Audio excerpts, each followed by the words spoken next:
नमस्कार दोस्तों, only opinion में आपका स्वागत है। तो दोस्तों आज हम उस सवाल का जवाब ढूँढने की कोशिश करेंगे, जो राजस्थान के हर अभ्यर्थी के ज़हन में है। वो है सवाल कि क्या राजस्थान में पेपर लीक की सीबीआई जाँच हो पाएगी? और हम बात करेंगे हरियाणा में किस प्रकार के शिक्षक भर्ती घोटाला हुआ, उसमें भी सीबीआई जाँच हो पाई थी, वो किस तरीके से संभव हो पाई थी। तो दोस्तों पिछले 2-3 सालों में जितने आंदोलन हुए उतने मैंने कभी नहीं देखे मेरी लाइफ़ में।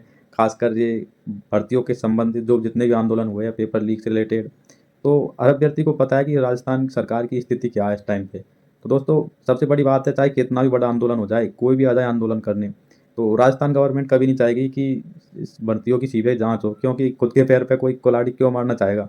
सबको पता है। और ये बात बीजेपी को खुद को भी पता है, क्योंकि किरोड़ी लाल साहब आंदोलन कर रहे हैं, उनको भी पता है कि राजस्थान सीबीआई जाँच नहीं करवाएगी, सब अभ्यर्थी को पता है। और उनकी आंदोलन में भी कमी दिख रही है, क्योंकि उनकी पार्टी इतनी विपक्ष की भूमिका निभा नहीं पा रही है। और सबसे बड़ी बात है, किरोड़ी लाल राजस्थान विधानसभा में भी नहीं है, वो राजस्थान के से राज्यसभा के सदस्य है, फिर भी वो यहाँ पे आंदोलन कर रहे हैं, वो बड़ी बात है। जो भूमिका राजस्थान की बीजेपी को निभानी चाहिए, वो वहाँ से दिल्ली से आके यहाँ पे निभा रहे हैं, सबसे बड़ी बात तो ये है। तो दोस्तों उनकी पार्टी में एक तो दिख नहीं रही कहीं कि वो कभी सीबीआई जाँच कराने के पक्ष में है, क्योंकि वो सिर्फ़ इसको चुनावी मुद्दा बनाना चाह रही है। अगर वो चाहती सीबीआई जाँच कराना, तो कोर्ट का भी सहारा ले सकती थी, क्योंकि आंदोलन के ज़रिए सीएम साहब राजस्थान के, तो किसी भी हाल में सीबीआई जाँच नहीं करवाएँगे।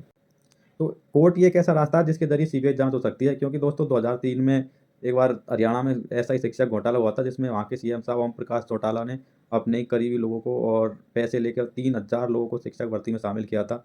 और उसकी जाँच सीबीआई के द्वारा की गई थी, और वो सुप्रीम कोर्ट के आदेश से की गई थी। वहाँ पे हरियाणा के सीएम दोषी पाए गए, उसके बेटे दोषी पाए गए, और उसमें उसके सहित उसमें 3-4 लोग आईएएस भी थे, और कुल मिला के 53 लोग दोषी पाए गए थे। दोस्तों तो सोचना चाहिए हमें, हम भी समझते हैं इस बात को कि इसमें कितने बड़े लोगों का हाथ हो सकता है। तो इतने बड़े लोगों का हाथ है, तो वो सीबीआई जाँच क्यों कराएँगे? सबसे बड़ी बात है।